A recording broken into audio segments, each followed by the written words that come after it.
യേശുവിൻ മഹത്വത്തിനായി സ്തുതി പാടും തൻ തിരുനാമത്തിനായി. അച്ചോ, ഈശോ മിശിഹായ്ക്ക് സ്തുതിയായിരിക്കട്ടെ. ഇപ്പോഴും എപ്പോഴും സ്തുതിയായിരിക്കട്ടെ. മോനെ സണ്ണി, നീ ഇന്നലെ എത്തിയതല്ലേ? എന്താ അച്ഛനെ കാണാൻ കഴിഞ്ഞത്? അച്ഛാ, ഞാൻ പിന്നെ കൂട്ടുകാരോടൊക്കെ പോയി കുറച്ചു നേരം അങ്ങനെ അവിടെ നിന്ന് അവിടെ കിടന്നങ്ങ് ഉറങ്ങേണ്ടി വന്നു. നീ ഇനി ഇവിടെ നിന്നാൽ ശരിയാണ്. നിന്നെ ഒരിടത്തേക്ക് ഞാൻ പറഞ്ഞിരിക്കാൻ പോവാ. എവിടെ അച്ഛാ? മുതിയാൻമുള എന്നൊരു സ്ഥലമുണ്ട്. അവിടെ ഒരു ദിവ്യത്വമുള്ളൊരു പള്ളിയുണ്ട്. അച്ഛൻ നിന്നെ അങ്ങോട്ട് പറഞ്ഞേക്കാൻ പോവാ. അച്ഛാ, ഞാൻ പള്ളിയിലൊന്നും പോകുന്നില്ല അച്ഛാ. വേറെ ഏതെങ്കിലും സ്ഥലമോ എങ്ങോട്ടെങ്കിലും വേണമെങ്കിൽ ഞാൻ പോവാ. നീ അവിടെ തന്നെ പോണം. നീ അവിടെ പോയാൽ നന്നാവൂടാ. അത് ശരിയാവൂല അച്ഛാ. ഇല്ല മോനെ, നീ അവിടെ തന്നെ പോണം. അതോടെ നിന്റെ ഭാവി രക്ഷപ്പെടും. ഞാൻ ഇവിടെ എന്തെങ്കിലും ജോലി ചെയ്ത് ഇവിടെ ഞാൻ ഇവരോടൊക്കെ ആകുമ്പോൾ എനിക്ക് എന്റെ നാടല്ലേ അച്ഛാ. ഞാൻ സന്തോഷത്തോടെ അങ്ങ് പോവായിരുന്നു. അത് വേണ്ട മോനെ. നീ ഇവിടെ നിന്ന് നിന്നെ ഈ സമൂഹം ഒരിക്കലും അംഗീകരിക്കുകയില്ല, രക്ഷപ്പെടുത്തുകയില്ല. അതുകൊണ്ട് അച്ഛൻ പറയുന്നത് നീ തൽക്കാലം കേട്ടേ പറ്റുള്ളൂ. അവിടെ എന്തോന്ന് പ്രത്യേകത അച്ഛാ ഇത്രയും? അതാണ് മോനെ അച്ഛൻ പറഞ്ഞു വരുന്നത്. അവിടെ മഹാ അത്ഭുതങ്ങൾ നടത്തിയിരുന്ന ഒരു ദൈവദാസനുണ്ടായിരുന്നു. പേര് അദയോദക്യോസ്. അച്ഛന്റെ ദിവ്യ പ്രവൃത്തികളെ കുറിച്ച് പറയാൻ നിൽക്കുകയാണെങ്കിൽ പണ്ട് ആ പ്രദേശത്ത് മൊത്തം കൃഷിപ്രദേശങ്ങളായിരുന്നു. അങ്ങനെ ഈ കൃഷി പുരോഗമിച്ചു വന്നപ്പം കുറെ വെട്ടുകിളികൾ വന്ന് ഈ കൃഷിയെ നശിപ്പിച്ചു. ജനങ്ങൾ മൊത്തം പരാതിയുമായിട്ട് അച്ഛനെടുത്തു. അച്ഛൻ എന്ത് ചെയ്തു? ഒരു വെട്ടുക്കിളിയെ പിടിച്ച് പ്രാർത്ഥിച്ചിട്ട് ഇതിനങ്ങ് പറഞ്ഞു. അത്ഭുതമെന്ന് പറയട്ടെ, അതിനുശേഷം ഒരൊറ്റ വെട്ടുക്കിളികളവിടെ വന്നിട്ടുമില്ല. അവർക്ക് കൃഷിനാശങ്ങൾ സംഭവിച്ചിട്ടു. ഇത് മാത്രമല്ല അത്ഭുതങ്ങള്, ഇനിയുമുണ്ട് അത്ഭുതങ്ങള്. അദ്ദേഹം ഒരുപാട് കുഷ്ഠരോഗികളെ സൗഖ്യപ്പെടുത്തിയിട്ടുണ്ട്. പണ്ട് അമ്പൂരി എന്ന് പറയുന്ന പ്രദേശത്ത് കുറെ അച്ചായന്മാർ കുടിവാർക്കുകയാണ്. അവിടുത്തെ അച്ചായന്മാരുടെ ഭാര്യമാരെല്ലാം ഗർഭിണികളാവും. പക്ഷെ ഒരു കാര്യം, 6 മാസം കഴിയുമ്പോഴത്തേന് ഇവര് ഗർഭാലസിപ്പോവും. ഇതെന്തോ പ്രശ്നമാണെന്ന് കരുതി അവിടുത്തെ അച്ചായന്മാരെല്ലാം നാട് വിട്ടു തുടങ്ങി. ഈ പ്രശ്നം എങ്ങനെയോ നമ്മുടെ അച്ഛന്റെ ചെവിയില്. അച്ഛൻ അവിടെ പോയി ഇവർക്ക് വേണ്ടി പ്രാർത്ഥിച്ചു. ആ പ്രശ്നം അങ്ങനെ സോൾവായി. അങ്ങനെ എത്രയോ ദിവ്യമായ അത്ഭുത പ്രവൃത്തികളെന്നറിയാമോ അദ്ദേഹം ചെയ്തേക്കുന്നത്. അതുകൊണ്ട് എന്റെ മോൻ ആ അച്ഛന്റെ സാന്നിധ്യമുള്ള പള്ളിയിൽ അത് ഈ അച്ഛന്റെ നിർബന്ധം. അങ്ങനെങ്കിൽ ഞാൻ പോവാ അച്ഛാ. അച്ഛന്റെ ആഗ്രഹം പോലെ തന്നെ നടക്കട്ടെ. സന്തോഷം മോനെ, സന്തോഷം. ഞാൻ നിനക്ക് വേണ്ടി പ്രാർത്ഥിക്കും.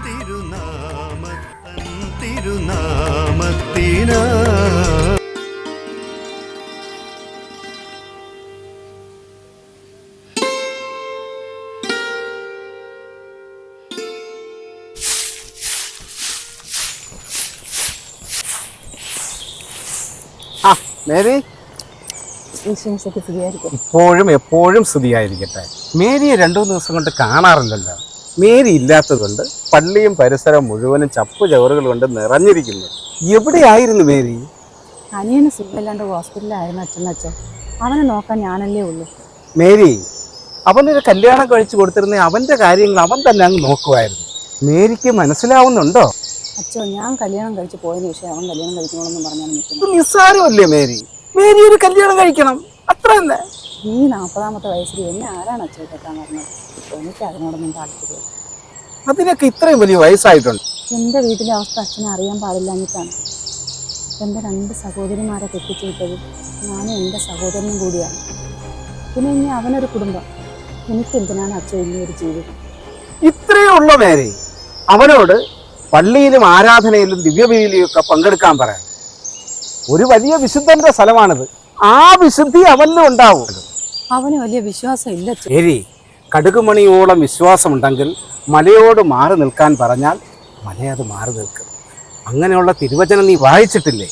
ആ വചനം അനിയനെ കൂടെ ഒന്ന് വായിച്ച് കേൾപ്പിച്ചു കൊടുക്ക്. അവനും വിശ്വാസത്തിലോട്ടൊന്ന് വരട്ടെ. ജോൺ എവിടെ? എന്താണെന്ന് അറിയില്ല അച്ചോ. രാവിലെ തൊട്ട് അവന് ഭയങ്കര വിഷമം. അവൻ താഴെ നിൽപ്പുണ്ട്. അച്ഛൻ ഇങ്ങോട്ട് കയറി വന്നപ്പം കണ്ടില്ലായിരുന്നു. അവനെ ഞാൻ നോക്കിക്കൊള്ളാം. മേരിയുടെ ജോലിയൊക്കെ നടക്കട്ടെ. ശരി. ആ.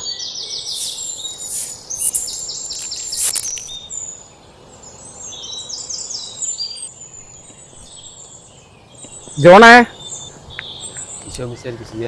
ഇപ്പോഴും എപ്പോഴും സ്തുതിയായിരിക്കട്ടെ. മേരി പറഞ്ഞു ജോണിന് എന്തോ വിഷമമാണെന്ന്. വേറെ ഒന്നുമില്ല ചോ, മോളുടെ ചികിത്സയെക്കുറിച്ച് ആലോചിച്ചിട്ട് എത്തും പിടിക്കും. ഇതിലാണ് ഇത്രയും വലിയ വിഷമം ജോണേ. അങ്ങനെ ഒന്നും വിഷമിക്കണ്ട. നീ നിൽക്കുന്നതേ ദൈവദാസൻ അതേദാത്തു സച്ചൻ്റെ സന്നിധിയിലാണ്. അവിടുത്തെ അനുഗ്രഹം നിനക്കെപ്പോഴും ഉണ്ടായിരിക്കും. അതൊക്കെ ശരി തന്നെ ചോ, പക്ഷേ കാശിന് കാശ് തന്നെ വേണ്ട. എന്നെ കൊണ്ട് കൂട്ടിയാൽ കൂടാവുന്നതല്ല ചോ ഇത്രയും പരിഹരിക്കുക. പിന്നെ ഇടവകയിലെ അംഗങ്ങളും സന്നദ്ധ സംഘടനകളും നാട്ടുകാരൊക്കെ ചേർന്ന് ഒരു തുക ഏൽപ്പിക്കാമെന്ന് ഏറ്റിട്ടുണ്ട്. പക്ഷേ അത് എത്രത്തോളം ആവുമെന്ന് എനിക്കൊരു പിടിയില്ല ചോ. ജോണേ, എല്ലാം ദൈവം സഹായിക്കൂടോ. സന്തോഷവും സമാധാനമായിട്ടിരിക്കേ. നിനക്ക് വേണ്ടി ഞാനും ഈ ഇടവകയിലെ എല്ലാ ജനങ്ങളും പ്രാർത്ഥിക്കുന്നുണ്ട്. ദൈവം വഴി നടത്തൂടോ. പണി നടക്കട്ടെ.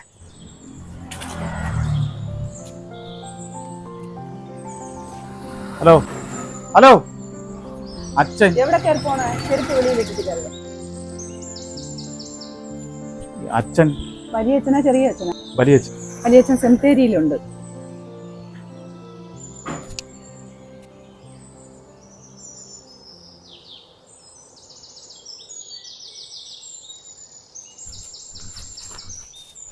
നമസ്കാരം.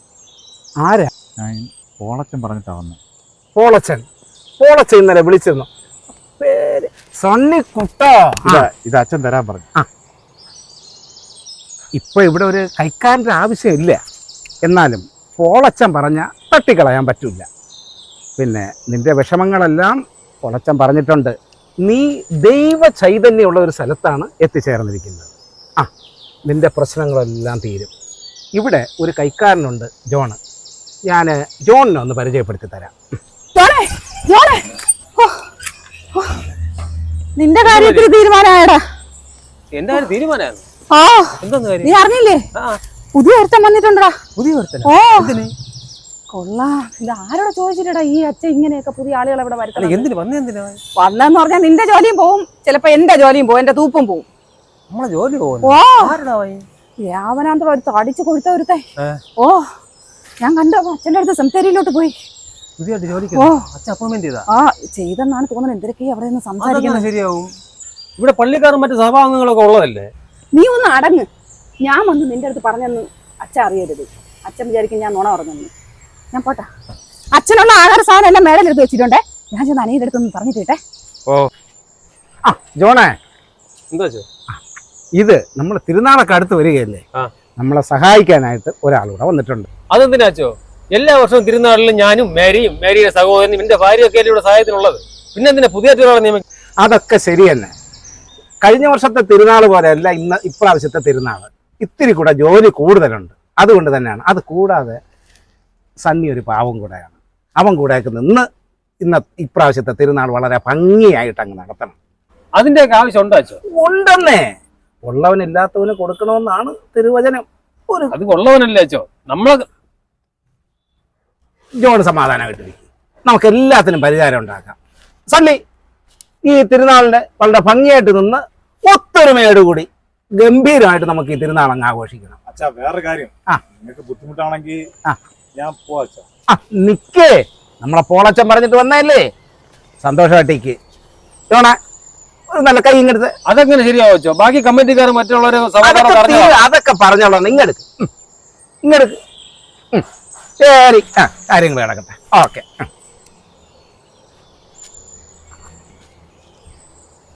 നീ ഇങ്ങനെ ഇരുന്നോട്ടാ. ജോലിക്കും പോണ്ട, കൂലിക്കും പോണ്ട. പള്ളിയിലെ പുതിയ ആളിനെ കൊണ്ടുവന്ന അച്ഛൻ. നീ ഒന്ന് നടങ്ങ്. നിന്റെ ജോലി നഷ്ടപ്പെട്ടിട്ടില്ല. പള്ളിയിൽ പെരുന്നാൾ വരെയല്ലേ. ആ കമ്മിറ്റിക്ക് ഞാൻ വരണുണ്ട്. അപ്പൊ സംസാരിക്കും ഇതിനെ കുറിച്ച്. നീ ഇപ്പൊ കയറി പോകത്ത്.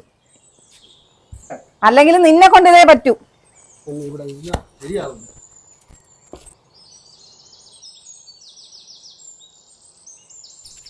പെങ്ങളെ, ഈ സണ്ണി എന്ന് പറയുന്ന ഒരാളിനെ അറിയാം?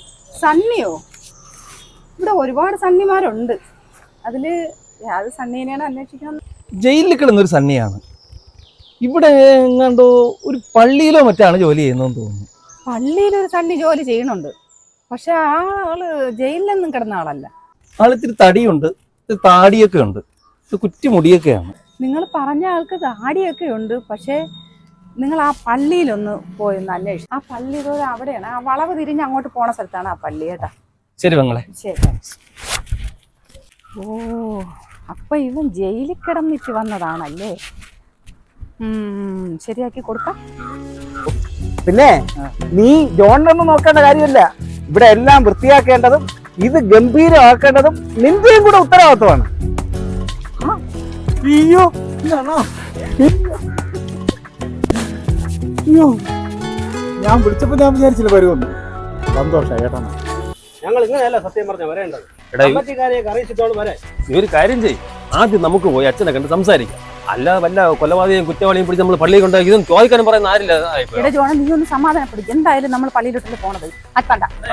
വേറൊരു കാര്യം കൂടി എനിക്ക് പറയാനുണ്ട്. നിനക്കാണെങ്കിൽ അച്ഛനെ കണ്ട് അച്ഛനെ പഞ്ചായത്ത് നീ ആണെങ്കിൽ അങ്ങനെ സ്വകാര്യവും പിടിച്ചു വെച്ചോണ്ട് അങ്ങനെ നിൽക്കും. ആ പരിപാടി നീ ചോദിക്കുമ്പോൾ നല്ല സ്ട്രോങ് ആയിട്ട് ചോദിക്കും. തലയെ കുറിച്ച് നിൽക്കാതെ നീ എന്നെ കാര്യം ഇല്ല ഇല്ല, അതിപ്പോ അങ്ങനെയല്ല ചോദിച്ചേ നടക്കുള്ളൂ. ബാബാ സണ്ണി, നീ ഇന്ന് വലിയ സന്തോഷത്തിലാണല്ലോ. ഇതാരാ? അച്ഛാ,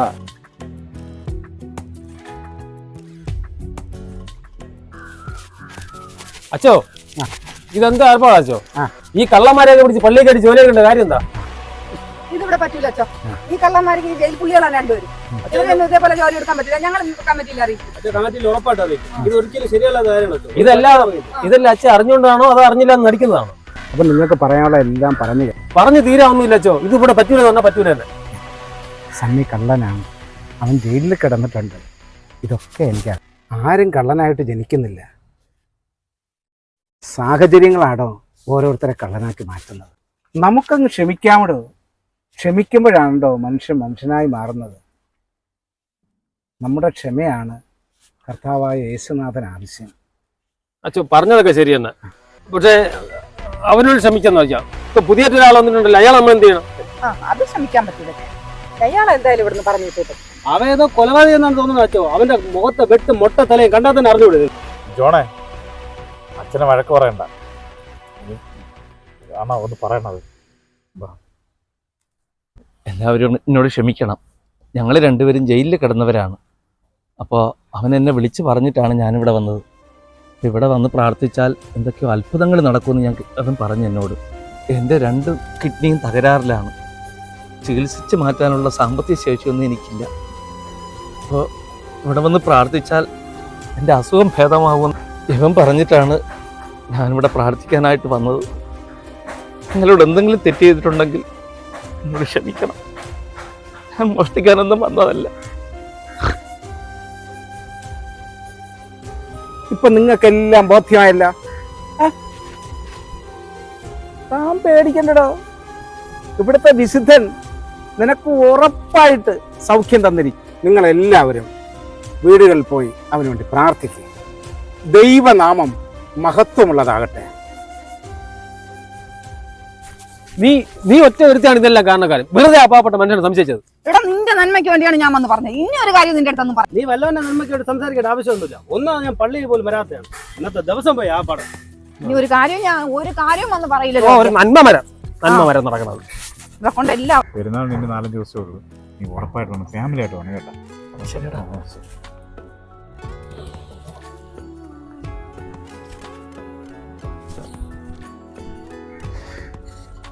മോളെ ആൻസി, എത്ര സമയമായി അമ്മ മരുന്നെടുത്ത് വെച്ചിട്ട്? മോളെന്താ കഴിക്കാത്തത്? മരുന്ന് കഴിച്ചു കുറച്ച് ദിവസം കൂടെ അല്ലേ ഉള്ളൂ. അത് കഴിയുമ്പോ അസുഖം സുഖാവൂലേ? പപ്പ ഇതറിഞ്ഞാ പപ്പ വഴക്ക് പറയും. ഒന്നും പറയൂല അമ്മ എന്നെ. എന്താ നാൻസി ഇത്? രാവിലെ മുതലേ മരുന്ന് കഴിച്ചിട്ടില്ല. മണി 12 ഇനി നിങ്ങൾ അപ്പനും മോളും കൂടെ എന്താണെന്ന് വെച്ചാൽ ആയിക്കോ. ഞാൻ തളർന്നു പറഞ്ഞു. എന്താ മോളെ, എന്താ മരുന്ന് കഴിക്കാത്ത? അമ്മയ്ക്കൊന്നും വയ്യ അപ്പ. പപ്പ പറയുന്ന കേട്ട് മരുന്നൊക്കെ കുടിച്ചാൽ നമുക്ക് പപ്പ ഒരു സമ്മാനം കൊണ്ടുവന്നിട്ടുണ്ട്. ആ എന്താ കാണണോ? മരുന്ന് കഴിക്കുമല്ലോ. നല്ല നോക്കിയോ പപ്പ എന്താ കൊണ്ടുവന്നിരുന്നു നോക്കിയോ.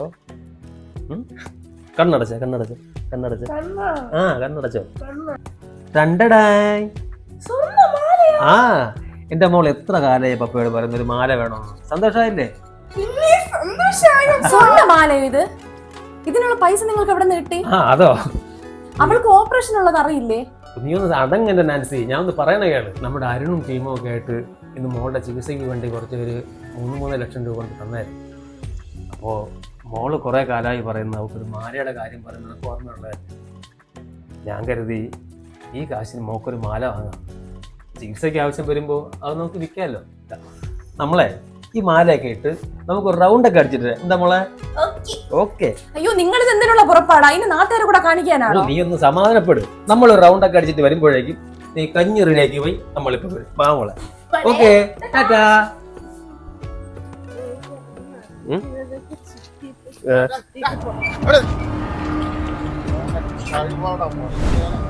കുറച്ച് ദിവസമായിട്ട് നോക്കി കിടക്കുകയാണ്. ചേട്ടാ എടാ ഞാൻ ഇത്രയും ദിവസം ഞാൻ സഹിച്ചത് നിന്റെ കൊച്ചിന് സുഖമില്ല എന്ന് പറഞ്ഞതുകൊണ്ടാ.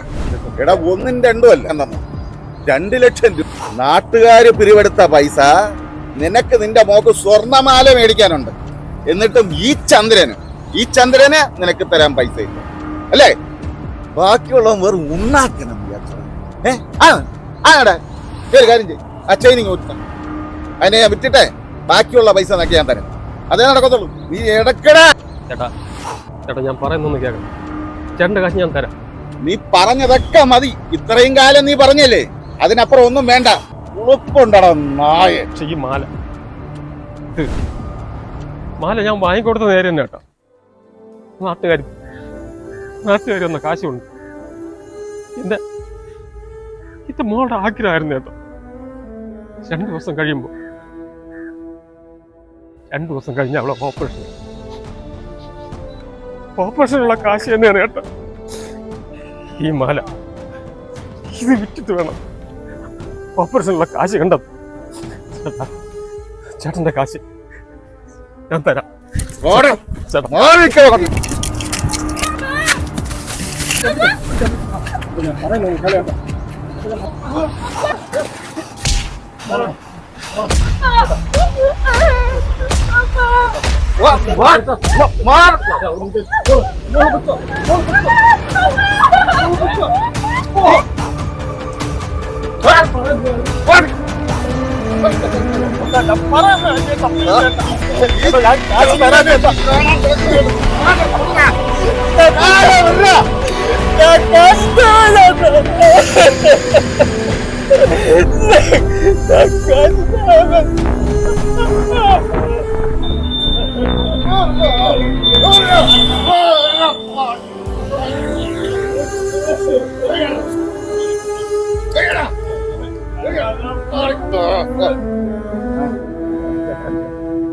ചേട്ടന്റെ കാശ് ഞാൻ തരാൻ ചേട്ടാ.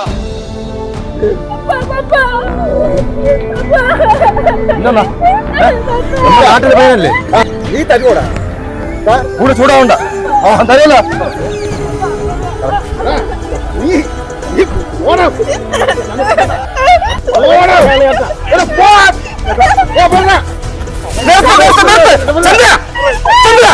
ചന്ദ്ര ഇത് ദൈവം തന്നെയാണ്. അത് തിരിച്ചു കൊടുക്ക്. അച്ഛന്റെ ഗുണദോഷം അതൊന്ന് പള്ളിയിൽ പറഞ്ഞാൽ മതി. എന്റെ അച്ഛോ ഈ ചന്ദ്രന്റെ അടുത്ത് വേണ്ട. ചന്ദ്ര അത് തിരിച്ചു കൊടുക്ക്. വേണ്ട. അത് ഇവരുടെ ചികിത്സക്കുള്ള വകയായിരുന്നു അച്ഛൻ. കൊണ്ടുപോകാൻ ജെയിംസേ നമുക്ക് ആശുപത്രി കൊണ്ടുപോവാം. മോളെ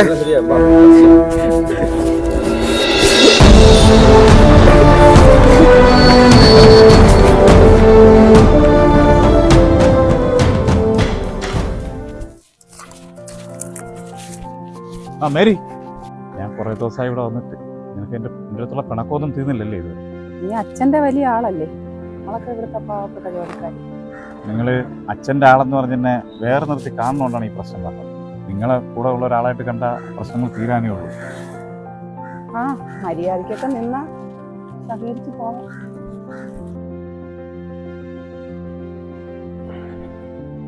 ജോണേ എങ്ങനെയുണ്ട് വേദന?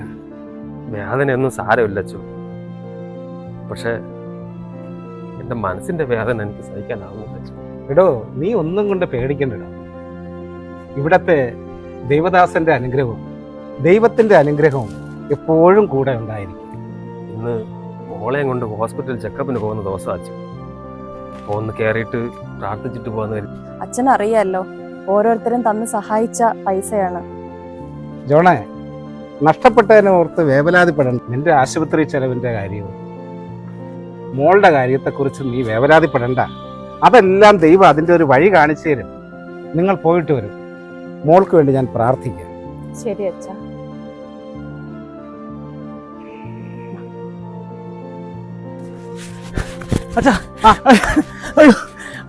എന്താ ഒരു വലിയ സന്തോഷത്തിലാണ്. ഒരു സന്തോഷ വാർത്തയുണ്ട്. എന്നാൽ എന്നോട് ജയിലിൽ കിടന്നൊരു പയ്യൻ ഇവിടെ വന്നിട്ട് ഒരാള്. അതെ, അയാൾ ഡയാലിസ് ചെയ്തോണ്ടിരുന്നല്ലോ. അതെ. ഇപ്പൊ അയാളെ വൃക്കയൊക്കെ ശരിയായിരുന്നല്ലോ. ആശുപത്രി പോയപ്പോ ഡോക്ടർ പറഞ്ഞു ഇനി ഡയാലിസിന്റെ ആവശ്യമില്ലെന്ന്. അച്ഛനെ, ദൈവദാസന്റെ അടുത്ത് പറഞ്ഞവർക്ക് എല്ലാ അനുഗ്രഹങ്ങളും ദൈവം നൽകുവടോ. അച്ഛൻ മാറച്ചോ. എന്താ എന്താ എന്താ അച്ഛോ, അച്ഛൻ കാര്യം അറിഞ്ഞില്ലല്ലേ? ഞാൻ പള്ളി കമ്മിറ്റി കൂടിയായിരുന്നു ഇവിടെ.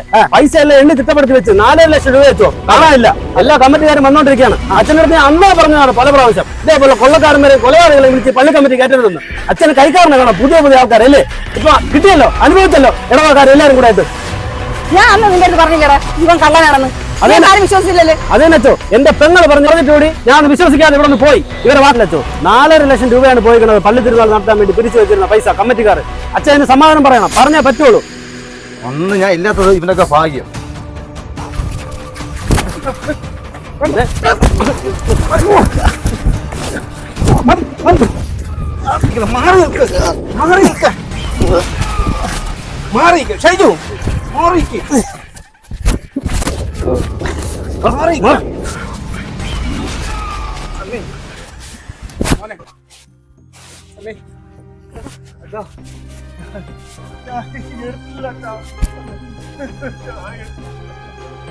അവ എടുത്തിട്ടില്ല പോലും. ഏതെങ്കിലും കള്ളന്മാർ ഇതുവരെ സത്യം പറഞ്ഞിട്ടുണ്ടോ? നിങ്ങൾ സമാധാനപ്പെട്. ഇവൻ എന്തെങ്കിലും സംഭവിച്ചാ ആര് സമാധാനം പറയും? സമാധാനം അച്ഛൻ പറയും. സണ്ണി മോഷ്ടിച്ചിട്ടുണ്ടെങ്കിൽ സണ്ണി ഇവിടെ നിൽക്കുവോ? അച്ഛോ, ഇപ്പോഴത്തെ കള്ളന്മാരെല്ലാം ഇങ്ങനെ തന്നെ മോഷ്ടിച്ചിട്ട് അവിടെ തന്നെ നിൽക്കുന്നത്. അപ്പൊ ആരും തിരിച്ചറിയില്ലല്ലോ സത്യവാന്മാര്. മേരി, അവന്റെ ഒരു മേരി കള്ളൻ. സണ്ണി എടുത്തിട്ടില്ലെന്ന് നമ്മൾ പറയുകയല്ലേ, പിന്നെ എന്തിനാ അവനെ ആക്രമിക്കുന്നു? അച്ഛൻ പിന്നെ അവന്റെ പക്ഷം പിടിക്കുകയാണ്.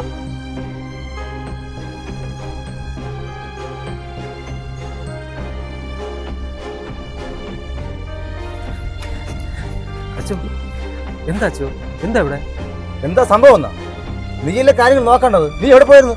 എടാ, ഇന്ന് മോളെയും കൊണ്ട് ചെക്കപ്പിന് പോകേണ്ട ദിവസമായിരുന്നു. നമ്മൾ ഹോസ്പിറ്റലിൽ പോയിട്ട് വരുന്നതാണ്. പിന്നെ അച്ഛോ, ഇന്നൊരു വലിയ സംഭവം നടന്നച്ചോ. അച്ഛൻ്റെ പ്രാർത്ഥന ദൈവം കേട്ടു. എൻ്റെ മോളുടെ അസുഖമെല്ലാം മാറിയച്ചോ. ടെസ്റ്റുകളെല്ലാം ചെയ്തച്ചോ, ഒരു കുഴപ്പമില്ലെന്നാ പറഞ്ഞത്. വളരെ സന്തോഷം. ദൈവത്തിന് മഹത്വം ഉണ്ടാവും. അച്ഛോ, സണ്ണിക്ക് എന്താ പറ്റിയത്? സണ്ണിക്ക് ഒന്നും പറ്റിയില്ല. പള്ളി കമ്മിറ്റിയിൽ നിന്ന് ഒരു 4 ലക്ഷം രൂപ അടിച്ചോണ്ട് പോയി. അച്ഛൻ എന്നോട് ക്ഷമിക്കണം. ആ കാശ് എടുത്തത് ഞാനാണച്ചോ. ഒരു ദരിദ്രൻ്റെ പൊട്ടബുദ്ധിയിൽ തോന്നിയ ബുദ്ധിമോശം. എൻ്റെ മകളുടെ ചികിത്സയ്ക്ക് പണം തികയാതെ വന്നപ്പോൾ ഞാൻ കാണിച്ചൊരു കയ്യബദ്ധം. എന്നോട് ക്ഷമിക്കണം. നിങ്ങളെല്ലാവരും ക്ഷമിക്കണം അച്ഛോ. എടാ ചതിയോ, എന്നാലും നീ വിശ്വാസത്തിനെ കാണിച്ചടാ. മോഷണം ഒരു തെറ്റ് തന്നെയാണ്. അതിനെ ഞാൻ ന്യായീകരിക്കും. അവൻ കാറ് വാങ്ങാനോ വീട് വയ്ക്കാനോ മോഷ്ടിച്ചല്ല.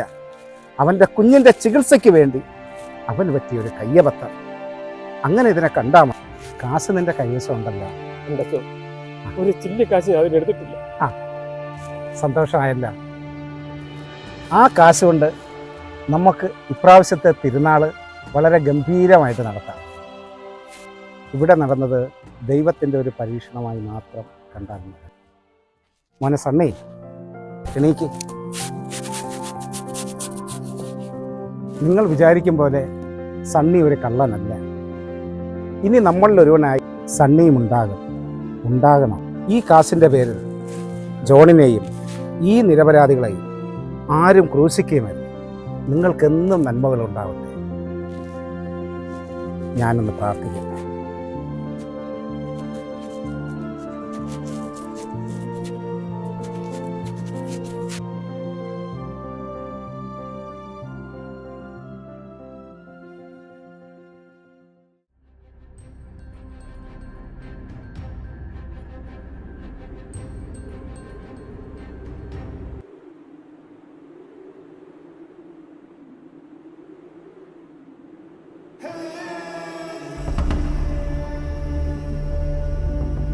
നിങ്ങൾ എന്നെ ആദ്യമായിട്ട് കാണുകയാണ്. എന്താ ഇത് ആശ്ചര്യത്തോടെ നോക്കുന്നത്? അപ്പൊ അച്ഛൻ അച്ഛൻ ഇപ്പൊ ഞങ്ങളോട് സംസാരിച്ചിട്ട് അകത്തോട്ട് പോയതല്ലേ ഉള്ളൂ. ഞാനാണ് നിങ്ങളുടെ അച്ഛൻ. ഇല്ല അച്ഛോ, അച്ഛൻ ഇപ്പൊ ഞങ്ങളോട് സംസാരിച്ചിട്ട് അച്ഛൻ അകത്തോട്ട് പോയി ഒരു അച്ഛൻ. ഞാൻ 1 മാസത്തിലേറെയായി ഒരു വലിയൊരു അപകടം നടന്നു. ഞാൻ ഹോസ്പിറ്റലിലായിരുന്നു. ഇപ്പൊ സുഖമായി വരുന്നതാണ്. എന്താ നിങ്ങൾക്ക്? അപ്പൊ അവിടെ നിന്നതും ഞങ്ങളോട് സംസാരിച്ചതും ഒക്കെ ആരാണ്?